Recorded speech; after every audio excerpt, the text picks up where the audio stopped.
and Hardy on 98.5 The Sports Hub. Let's go. Good morning, everybody. Good morning. We are Toucher and Hardy, Town Fair Tire Studios, 617-779-0985. You can watch us on YouTube. Subscribe to 98.5 The Sports Hub on YouTube. That would be fun for you to do.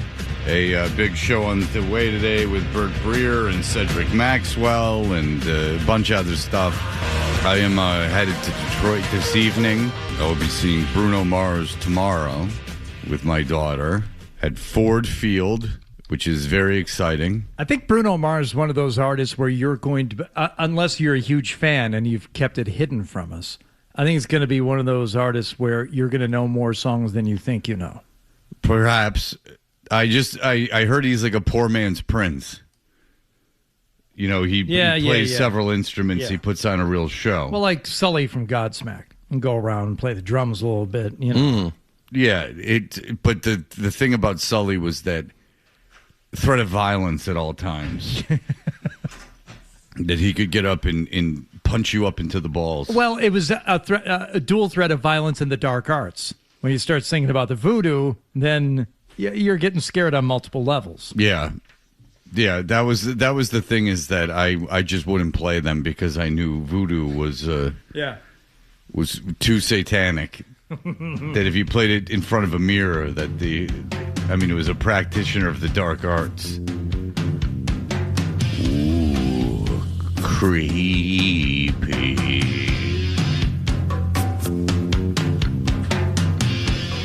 Candles raise my desire. So far away. A lot of getting away, being far away. That is the theme in a lot of these Godsmack songs. Better effing go away. Stay away from me. I mean, there's three songs that they're three biggest hits. It's about getting away, staying away, go away. Yeah, it's almost as if the lyrics were written by a middle schooler. Or someone with that level of, No. Teen angst? Yeah. Is that what you're saying? No. Isolation. Oh. And loneliness. In the act of voodoo, there's one who is far away who draws a victim against their will. Uh-huh. Oh, it's in this illustration, we see a heroin addict being called by another entity. Dennis Allen, the main character in The Serpent and the Rainbow, is questioning why he ventured to Haiti to discover a ritual that supposedly resurrected the dead.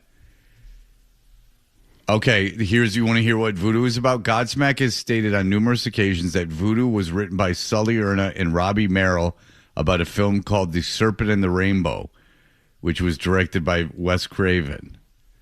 Erna is fairly outspoken about his devotion to Wicca, saying in an interview, "Wicca helped me a lot in my personal life, but we recorded a good album and got it signed," said Erna. "We didn't brew a potion with adder tongues to threaten to cast a spell over the record company exec." No. There's snakes and snails and puppy dog tails. None of that. What about Wicca did not allow him to maintain his career? Are you asking? Well, yeah, if he used Wicca to get signed, why did Wicca not continue their career? Oh, no, I think it enlightened him to the fact that he didn't need to continue his career and he had achieved all that he needed to, and it was time to move on. It's a journey. Okay. So he read The Serpent and the Rainbow and decided that they were going to make a creepy song about Wicca and voodoo and The Serpent and the Rainbow. Ooh. That was always a weird thing when I was a kid. Because when you're a little kid, you like stuff like heavy metal and stuff.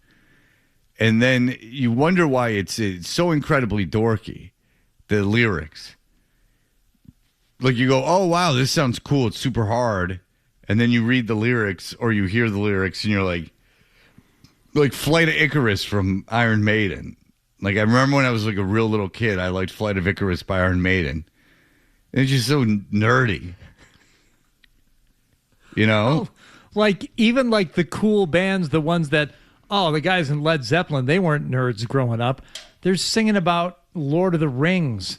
And, that's their lyrics are Yeah. Well, I got him in the evil hole. Yep. I will direct you to the song "Remains the Same," the movie. If you want to see just how cool they were. That was probably one of the first times I was allowed to like go out of the house with my friends and attend something with all the Heschers. And I was maybe, I don't know, 11, 12 years old, but they were showing Song Remains the Same at the high school in the auditorium and went and saw that. So this is like early 80s. And, you know, there's Led Zeppelin was still a big thing, man. And that movie sucks. Oh, yeah. Oh, is that bad? Well, We're sitting there watching like, this is going to be cool. This is going to be rock and roll. This is stupid. Oh. well, isn't Robert Plant's thing just like all Hobbity stuff? Like he's like it's like the Hobbit and stuff. It's all super weird. And then you knew that Jimmy Page dabbled in Aleister Crowley's black art. Yeah. This potion lets me bang a 12-year-old. Jimmy Page had an affinity for young women. Yes. And what was funny is if like rock magazines in the 70s, they'd just be pictures of him with like little girls and they'd be like this stud. Led Zeppelin's Ramble On is the primary song with direct Lord of the Rings and Hobbit-related lyrics. That's all. That's the only phrase you Ramble need. On? Yeah. Ramble On is the one in the darkest depths of Mordor. Yeah. He met a girl so fair.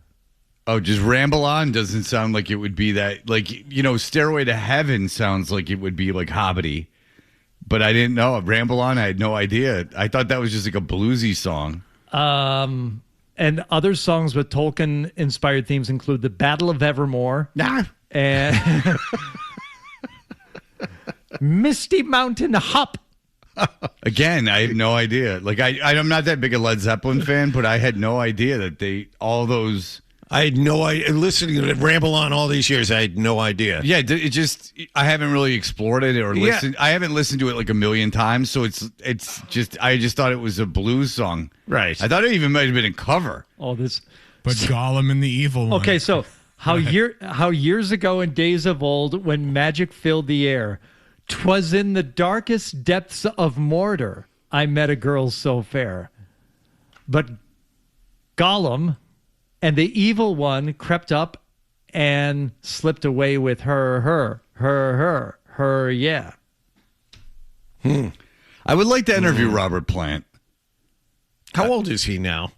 He's probably like 80. Yeah. But I would like to interview him because that would be interesting to talk about is like, you were like super into The Hobbit, like enough where I've always thought about this about bands. Like if you're writing an album and lyrics almost seem thrown together by most bands. Like if you read like books about how lyrics are written, a lot of times the singer if the singer's the lyric writer, he'll just like hear the song and like Steven Tyler is an example of, and he'll like just go into another room and like write the lyrics.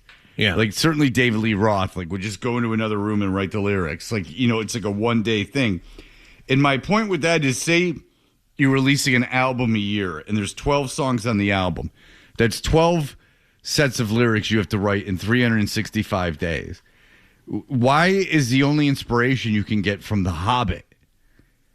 Like, you know what I'm saying? Like they give you this like kind of cool blues song and then you just ruin it with the Hobbit stuff. And why did no one else in the band go, hey, don't you have any ideas of your own? like we love, and of all the ideas to pull, like we're obviously infatuated with like black rhythm and blues, right? Yeah. Like Southern black rhythm and blues, like Delta blues. Yeah. Why are you not like at least writing about real life instead of just you drawing inspiration from like a book about fairies and goblins, like in all the literature you could pull from? Well, no, or pull there. it from your own experiences, or make it personalize it. Like, why are you writing about The Hobbit, like over and over and over again? You know, but they probably thought it was cool, except for Bonham, who was too busy choking on his own puke. That only Too happened, soon. That only happened once. It only needs to happen. And well, you don't know that. That's true. They could have had to turn him over many times. I'm checking Misty Mountain Hop to see if there's anything. So I'm packing my bags for the Misty Mountains where the spirits go now, over the hills where the spirits fly. Ooh, ooh, ooh, ooh, ooh, ooh. Isn't Misty Mountain Hop like a bluesy kind of song too? I don't know. I don't know either. No, that's. I can pull it up and play it for you, but it's it's all right. Yeah. Well, I'm not a huge Led Zeppelin You shouldn't fan. be. They're not good. Well, I don't know if they're terrible. Bottom's like a really good drummer. Oh, Misty Mountain Hop is. Yeah, I know the one. It's oh yeah, that's like, but that doesn't sound like that's not a bad song. Walking in the park, just Yeah. You don't like that song at all? I don't like them, but I guess for their songs, that one's okay. I like that one all right. Yeah, like Cashmere is a good song. I think Ramble On is a great song. I think Ramble On is a good song. Great bass line. What's the song with like the really cool drums in it? Dun, dun, dun, dun, dun, dun, dun. Dun, dun, dun, dun, Yeah, dun. is that Fool in the Rain? Yeah, it's Fool in the Rain. Yeah. No, Fool in the Rain is a good song, but what's the song with like the super cool drums Oh, you're in it? thinking of When the Love Breaks, the one that the Beastie Boys sampled, the boom, for Looking Down the Barrel of a Gun, the boom, boom, like it's got the big. Nah, I'm thinking of a bigger hit. It's the first song on one of their albums. That it's got almost like a drum intro to it. That's kind of Yeah, and they give them like a lot of room to like one's do called Rock and Roll. Yeah. rock and roll. Yes, Yeah. because rock and roll I'll listen to just for the drums. Yeah, he has a little cadence, or I don't know what coda at the end there, where he plays a little. Huh? What? You're too in the weeds. Good Times, Bad Times. It's a good song. Yeah, like I don't mind Led Zeppelin at all. Communication Breakdown's a good song. Yeah, too, like 'cause it's short. Like now, I did try to. I read something that like Physical Graffiti recently, since this year probably, that Physical Graffiti was like the greatest album. So I put Physical Graffiti on in my car, and I didn't like anything on Physical Graffiti. But if you gave me like a playlist that did not have Stairway to Heaven on it of like good Led Zeppelin songs, I'd be perfectly content. Now, I never owned an album by Led Zeppelin, nor did I get that into them. But I don't find them to be. But the only thing that's interesting about them is just how nerdy the lyrics are. According to a listener, Robert Plant went on the Colbert Show and discussed this with him. That was the meeting of the dork. I was just going to say Colbert's a massive Lord of the Rings guy. Well, I was You desperate. don't say. Yeah. Yeah, I was desperate to like find common ground with my father at a certain point. So I leaned into Dickie Barrett being a big RFK guy in my relationship with Dickie Parrott. I thought that would impress my father. And then I then pivoted to how I find Stephen Colbert not to be funny in the least. I never have, in an effort to find common ground with him. After I asked him if he thought Gutfeld was funny, and then that was going to be a tipping point. Because one thing I know over my dad is my dad has never said a humorous thing in his life. Like literally, quite literally, maybe never said anything remotely humorous. Unless you find sucking teeth humorous. Today's the day they're leaving? Yeah, they're leaving for the airport. Your dad ever tell a joke? No. Not even a dumb like dad joke? He never did that? Oh, no. No. Huh. No. Wow. That's never happening. Dan thinks I'm dumb. Oh. Dan, go ahead. Dan calls all the time. Oh, Freddie, you really stepped in it this morning. There's no fairies in the Lord of the Rings, you big dork. Dork. I apologize. Just orcs and trolls. Idiot. Did you no, you weren't in radio yet at the time. You were still in college when Encomium came out, the tribute to Led Zeppelin. No, I don't know that. So that was 94, I think. 95. So 95, okay. That's the one that had like surprisingly good covers. Like Despite Myself, Hootie and the Blowfish doing Hey Hey What Can I Do? Like that's pretty good. I liked the STP cover of Dancing Days. Yeah, on but- Oh, yeah, well, we played that. We played the crap out of that, but Cracker's version of Good Times, Bad Times is okay. That's reason. That was reason to get that album, for that song alone. And Rollins' band did 4 Sticks. Rollins is so talented. He was so great with Black Flag that everyone insists, and then you know that they don't know anything about music. He liked to fight. That's what people like. They like the old videos of him fighting. Have you ever seen him actually fight, or has it more just been antagonizing? Yeah, it's a better word. Antagonizing. Yeah, I question the whole thing. I mean, that was not a very difficult scene to be. Well, first of all, there were like straight up gangs. I don't know. There were like gangs killing people in that scene. I don't know Rollins' physical prowess. I understand that he, at the time, looked big, but there were guys. I don't know. I could get super dorky with it. I will not do that. But if you listen to the first, like, there's a compilation of like the every Black Flag thing without him before he joined the band. And it's so much better than anything that they ever did with him. When I was a little kid and being introduced to punk rock music, and I like heard a bunch of different bands, and then like Black Flag, you knew the symbol, you knew the name of the band. They were kind of infamous. And then I heard it, and I'm like, ooh, this sucks. And then I heard Fat Mike say the same thing. Rollins is by far the worst singer for Black Flag. And how tough can he be? You guys ass kicked by Al Pacino in Heat. I mean, there you go. Yeah. I couldn't get 20 minutes into Heat. I tried recently. You got to give it another shot, man. It's long. Do I? It's really long. It's a long movie, Yes. and there's a couple of scenes that drag. I'll give you that. The beginning. Pacino seems almost cartoonish in the beginning. Yeah, it's a bit over the top, but at least the beginning, there's a heist at the beginning. It's not a character study. I mean, they knock off an armored truck. Yes, I saw that, but then I saw Al Pacino, and Al Pacino's like it's a bad character. He's a really obviously a great actor, but it's a really bad character. I just think that because De Niro and Pacino are in it, people are giving it a lot of leeway. In that, I believe that it might even be a good movie. Okay. But it's one. I'll give you an example of something like this. Tone Loc is in it.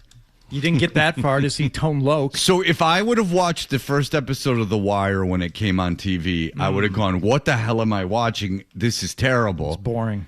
But everyone and a lot of people I respected said this is like the greatest show. Yep. So I sat through the first couple episodes, like made myself do it, and then I absolutely like fell in love with it.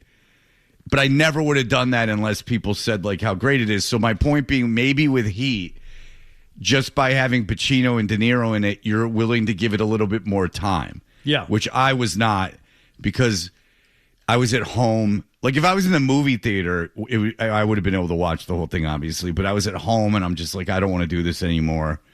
I didn't pay for it. It was on some streaming service, and I'm just like, I don't like Al Pacino. There's times where Al Pacino's and stuff where I'm like, he's unbelievable, like Dog Day Afternoon and stuff. And then there's stuff that he's in, and I thought he was good in The Godfather. There's stuff that he's in that I'm like,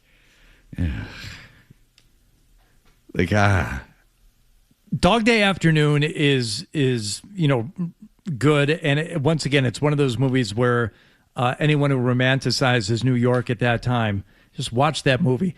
You can smell the city just from your TV screen. It's dirty and sweaty and stinky and smelly.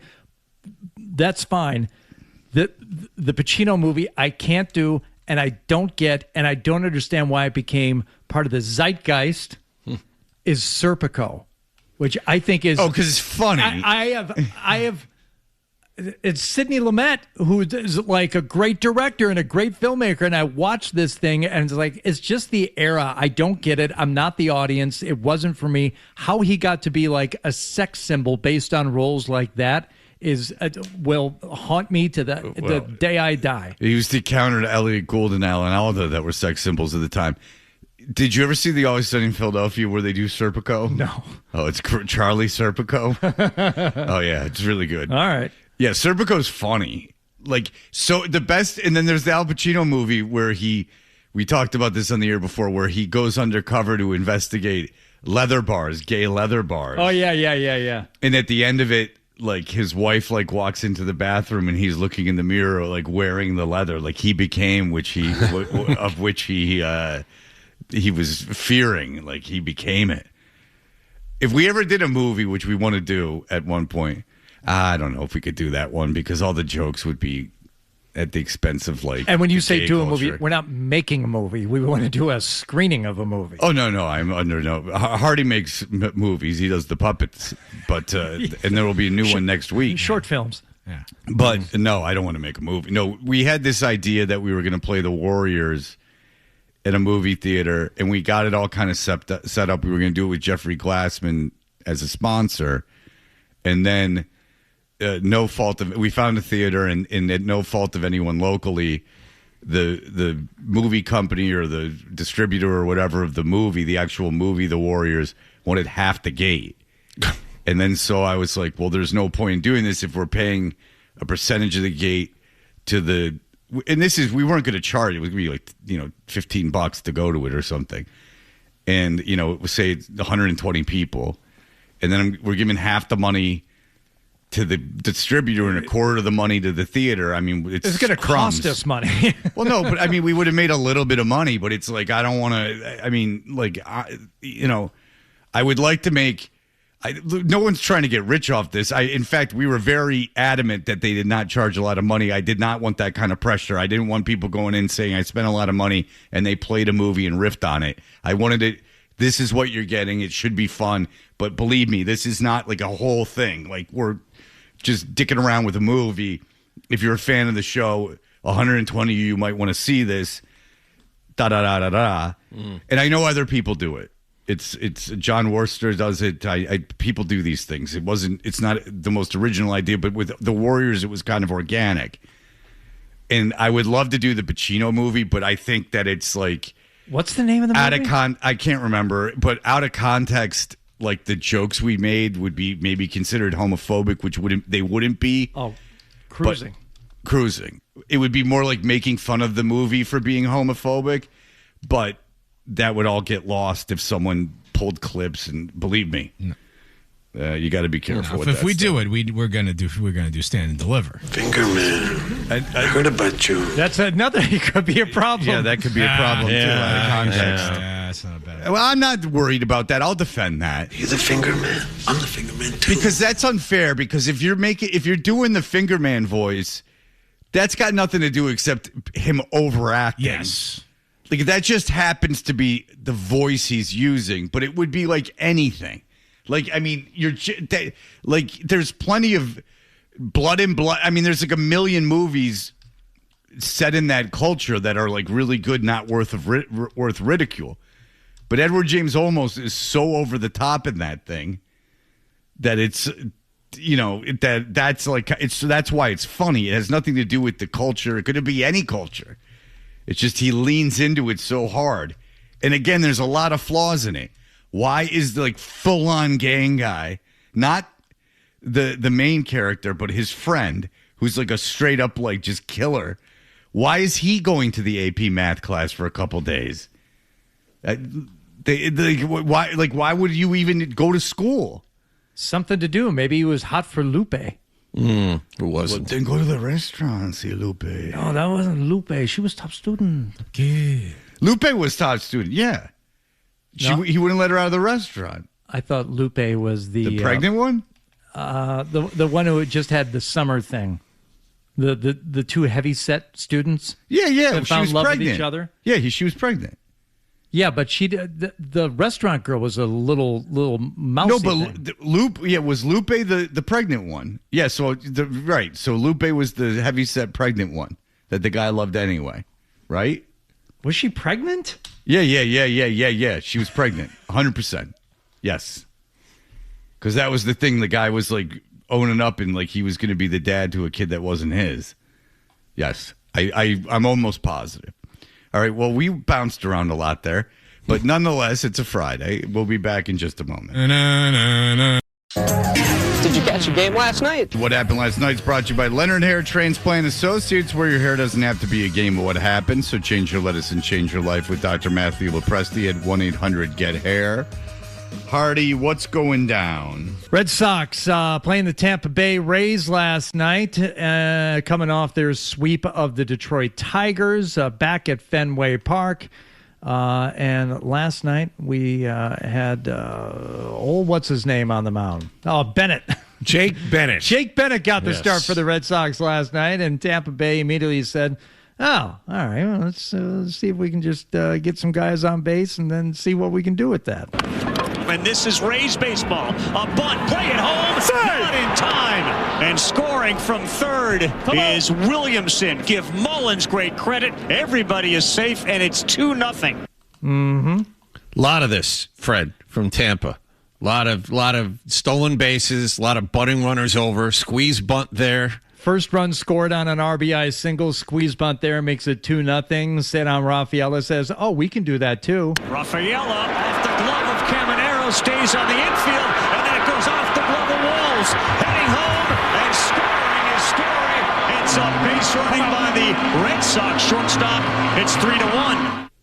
So there we go. They're back in the ball game there. Tampa Bay finally decided a little later on. I believe this is after Bennett had left the game, John. What inning are we in now? So now we're going. What do you go? 5 1/3, I think. Yes, yesterday. he left in the 6th. All right. So the things should be okay. You're managing to stay in this one. You're giving up, just base hits. Mm-hmm. They're having to score runs off of bunts and RBI singles, and then. And look at this. This one is into right, and if it gets by, Abreu picked it up. Simpson is thinking 3. He's going. Coming in to score ahead of him is Williamson, and that speed ends up on third with a triple. Chandler Simpson has no power whatsoever, but steals a ton of bases, and that was an RBI triple down the right field line. He had a 2-run single early in the game and didn't start and wound up with 3 RBIs. Yeah. Guy's knocked in like 8 runs all season. He had 3 last night. That busted the tie in the 6th inning, and then a little insult to injury. Oh, Junior hit that thing hard to center field, and that's Junior Caminero with a laser to center. He jumped all over it. It's 8-4 Rays, and it was loud. Yeah, that was a 450-foot home run over the garage door in center. Oh, yes, that's it was fun. a very, very long home run. Yeah, neat. Yeah. And that was your final from Fenway Park as the Sox fall to 16-22. Rays 25-12 with the win. Yes. You'll be happy to know that guy Bennett you were just talking about, sent to the minors after that start. Uh-oh. Yeah. And then Wilson Contreras with a base running error in this game, thrown out at second as a run was scoring, had this to say. The throw home was a high one, so I thought I had a chance to get to second base there. The catcher made a perfect throw to second base and got me out. But there was a chance to have runners on second and third with Willier up at the plate, and I was a little bit aggressive there. Yeah, that was one of those where the catcher looked and saw Contreras halfway between first and second and threw him out by 5 feet. It was pretty obvious. It wasn't didn't need to be a perfect throw. It was a nice throw, but Contreras is a catcher turned first baseman who was out by 5 feet. But you would be happy to know that the Sox are only 2 games out of the wild card. That being said, no one's more than 3 games out of the wild card. Yes. We talked about that with Tom Caron yesterday. Right. Entering play, there were only 2 teams with winning records in the entire American League last night. Tampa Bay's running away with the wild card at 7.5 games up, and then Seattle and Detroit are now in the wild card with 18-20 records. Yeah. So the American League's not off to a very hot start. So there is hope for your Boston Red Sox. Now, there's no way in hell they're winning that division. Now, listen, predictions are meant to be wrong, but I don't know if the Red Sox can come back from 10 games with the Yankees, who don't have Rodon or Cole. Cole, did you see what Cole did in the minor leagues the other day? He's pitching in single A. The only thing I saw is that Cole, it must have been the start before this last one, was not, his velocity wasn't very good. Cole, some minor league kid, some single A kid hit a bullet off him. Might have even been a home run. And the kid comes up the next at bat, and Cole drills him with a fastball, right in the chest. Good, teach him a lesson. It was like a 95-mile-an-hour fastball right at the kid. He's like 19 years old. He got lucky. He closed his eyes and hit a major league pitcher. And Cole was pissed. Yeah. So he drilled him the next time up. You should. Good. Let's get to some NBA playoffs as the Detroit Pistons tried to extend their lead. Fade left sideline. Into the paint to Asar. Right corner bounce to Duncan Robinson. And he triples. But the pass. Off balance, falling back, and he nailed it. After taking game one against the Cleveland Cavaliers in Detroit once again, Cade Cunningham coming through in the fourth quarter. Cade to the right wing. Cade launches and connects. A big-time long gun goes for Cade, and the Pistons are up 92-87. They would go on to win 107-97 to take a 2-0 series lead. James Harden, 10 points. 3 of 13 shooting, I believe. Yeah, he was a liability. The Pistons shot well last night, and they're going to be very difficult to beat no matter who they play if they shoot like that. James Harden scored 2 points in the second half. That's Harden's 20th career playoff game in which he shot 25% or less from the field. That's what happens when you're a gunslinger. He is something else. That, in case you're wondering, is an NBA record. 20 games. He's played a lot of playoff games. Yes, he has. He's lost a lot of them too. I think that's 25% of all playoff games. If I'm not mistaken, he shot 25% or less. Him and Thompson were getting into it all night. He was no fan of Thompson having his hands all over him. And then he would get mad at Thompson, and then Thompson, who can't score, would then run the length of the court and score. Yes. So Harden was a bit of a liability out there. Wait, you mean Harden can't play defense? I was going to say, what? He wasn't getting back on D? But it was kind of funny because Thompson's out there entirely for defense. He's an elite defensive player, but he's a non-factor offensively. And there was a couple, probably let's say 2 occasions where him and Harden was getting super pissed off at him and like pushing him. And then Thompson would steal the ball and then go down the other end of the court and score. Harden, and this is nothing new, but he doesn't even give like the Olay. He doesn't even, because he's not there. Well, he doesn't even. That's part of the problem. First of all, he's not in position. Yeah, which makes it difficult. He's not there to step aside. You see, when he is, there's just the effort isn't there. It's funny because you'll see a game where he just is amazing offensively. Mm-hmm. Yeah. There are games where, I was at a game when he wasn't on Cleveland. He was on the Clippers, right? Earlier this season? Yes. I saw the Celtics play the Clippers. The Celtics won, but they were up by like 20 in the third, and Harden just couldn't miss. And he moves in slow motion, but like he couldn't miss. And they got it within like 2. And you went, oh, wow, Harden's still really good. And then you see last night, and you're like, that's not really. Maybe that wasn't the best decision by Cleveland.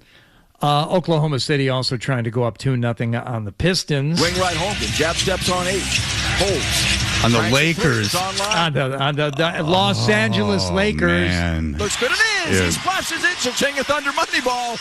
Again, the OCD and the need to get that phrase in is very clumsy. Lakers coach J.J. Redick said, this is not even our fault. It's the fouls. Yeah, I sarcastically said the other day they were the most disruptive team without fouling. They have a few guys that foul on every possession, and all the good defenses do. SGA gets like a touch foul, I guess, on the drive. There was a stretch where 4 straight possessions, our guys got absolutely clobbered trying to make an entry pass to Jackson, and Jalen Williams is grabbing his jersey with both arms. Yeah, I feel for him. LeBron James has never gotten a call. He doesn't. They don't call fouls when people are defending LeBron. It's not fair. And that's why they lost 125-107 was the lack of calling fouls. They should have called a foul on every possession. Every offensive possession should have had a foul call. Did you see after the game, Austin Reeves, they all got in a huddle with the referees and started complaining to them directly after getting blown out by 18. They could pay the referees to try to throw games and lose this series in 5. So they can do whatever they want. Yeah. They go complain the day away, go pay the refs off. You're so outclassed in this series, it's not even funny. Oklahoma City played like crap in game 1, and I think they won by 10.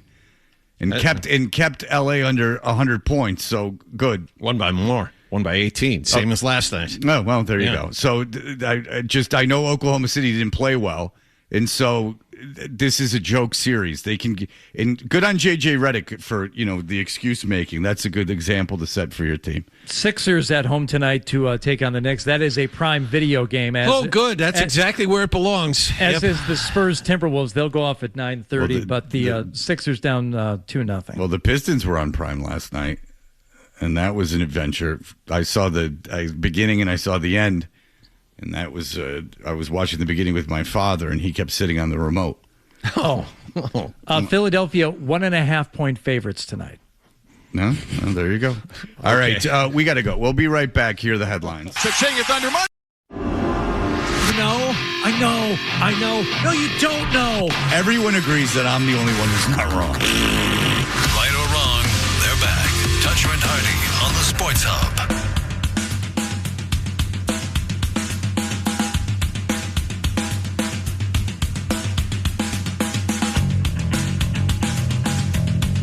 Hurt myself with my phone.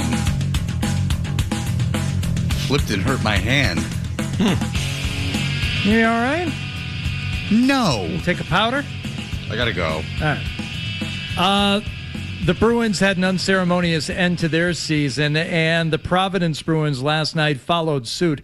Heavy favorites in the Calder Cup playoff series against Springfield. However, they had trouble scoring throughout this series. Last night, scoreless game, went into overtime. Siebert's going to have a 3-on-2 here. Stenberg into the slot. Wagner in front. Dubé scores! Dylan Dubé! And the T-Birds have pulled off the upset! 38 points behind in the regular season! It's the biggest series upset in Calder Cup playoff history! I love I love T-Birds. Mm-hmm. Yeah. Going prowling. Gonna walk. Talk like a T-bird. Going prowling. That Wagner who was in front, to add insult to injury, former Boston Bruin Chris Wagner. So that's where he went. Yes. You know what the chicks will do when they see Grease Lightning? Yeah, well, I They're do, gonna but I can't. cream. I don't think you could say that. They're going to cream. All right, what is Grease Lightning as a car? How would you describe it? It's a wagon of sorts. What type of wagon? No, you can't say that. Oh, but you could say the other thing? It could. Who knows what that means? Say it. Cream. No. What is the line that leads into that? The chicks will cream.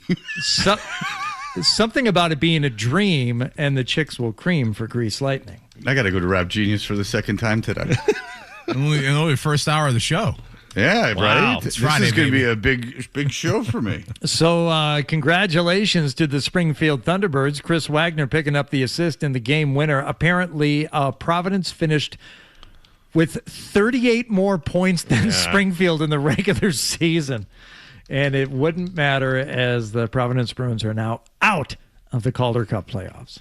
So there you go. If you were wondering if anyone's friends with Chris Wagner, yes, you would be correct. Very important. A Palomino dashboard and two muffler twins. Oh yeah. With new pistons, plugs, and shocks, I can get off my rocks. Ah. You know I ain't bragging when she's a real. What's up? What leads to the Hold on, we gotta wait for LBF to walk by. Hold on. Well, she likes Grease Lightning. I mean, she likes the movie Grease, but right. So no, she's coming back now. all right. She probably knows the lyrics. Go Grease Lightning, you're lighting up the coast and through the heat lab trial. Grease Lightning, go Grease Lightning. Grease Lightning, you are supreme. Oh, you are supreme. The chicks are cream. For Grease Lightning. For Grease Lightning. Go. Well, keep You're going, coasting Frank. through the heat lap trial? Yeah. That just rolls off the tongue. Yeah, it does. Fred, your boy Mad Dog yesterday was trying to talk some Yankees. He had a little issue pronouncing one of the players' names. If he comes back in any kind of form, and adding him to a staff that, got Cam Sheetler on it, who's done very well. He has. No argument there. The best is that you can swear on that station and that they, Mad Dog, doesn't like it when they call her swear. I like that. Yeah, you don't like that. And finally, another one of your heroes, Fred, who led your New York Jets to glory. Once again, not playing for the New York Jets. The news breaking on 93.7 The Fan in Pittsburgh yesterday. Breaking news exclusive to the Fan Morning Show. This is not a drill. This is real. Oh, boy. Aaron Rodgers expected to be in town tonight with the expectation of him signing this weekend.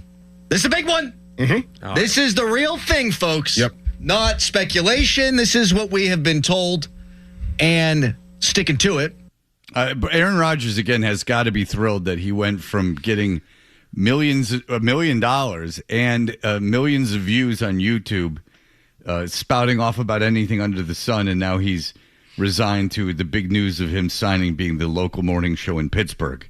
It didn't sound like those guys stood up and did a chest bump like happened around here with the big tight end signings of a few years ago with the Patriots. These guys were not overly excited.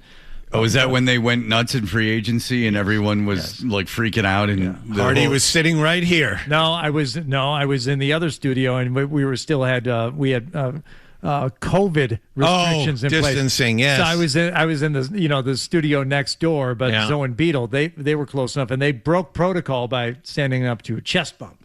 Yeah. And I was in my car going, none of this is going to work out. This is all very poor planning. It's certainly nothing to get excited about. These are mediocre players, most of these people getting signed, and mediocre at best. And they're giving a lot of money to guys just to kind of tread water.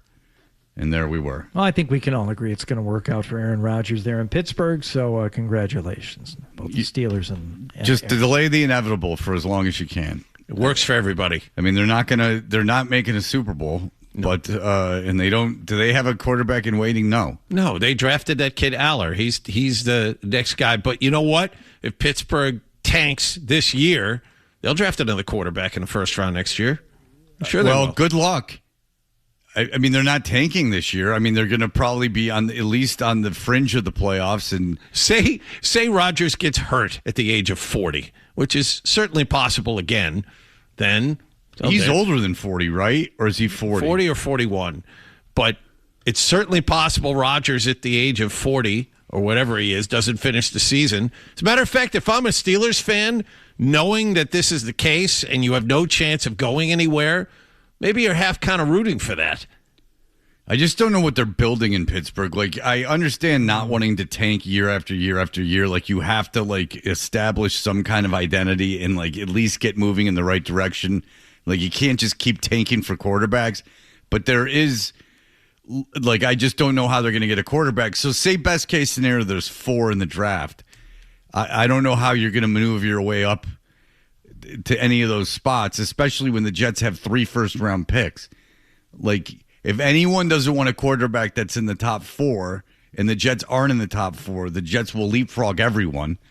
So you're really in a bit of a pickle. Say Arizona needs a quarterback, so they're going to have a top 4 pick. I mean, so Tennessee and Vegas, maybe it will be in the top 4. It would be very difficult for Pittsburgh to maneuver their way up there. Unless, according to these mock drafts, someone takes the receiver from Ohio State, even though they need a quarterback, which is what they have. They have Miami taking. I've seen that too. Like Miami taking a receiver with the second pick, and I would think that would be malpractice. Leaving one of those quarterbacks on the table. Leaving Dante Moore or Arch Manning or the kid from Texas. Any of these kids off. That is Arch Manning. No, not Texas. The kid from. I can't remember off the top of my head. There's another kid that's a big prospect. All right. Anyway, we will be back in just a moment. Bert Breer will be joining us.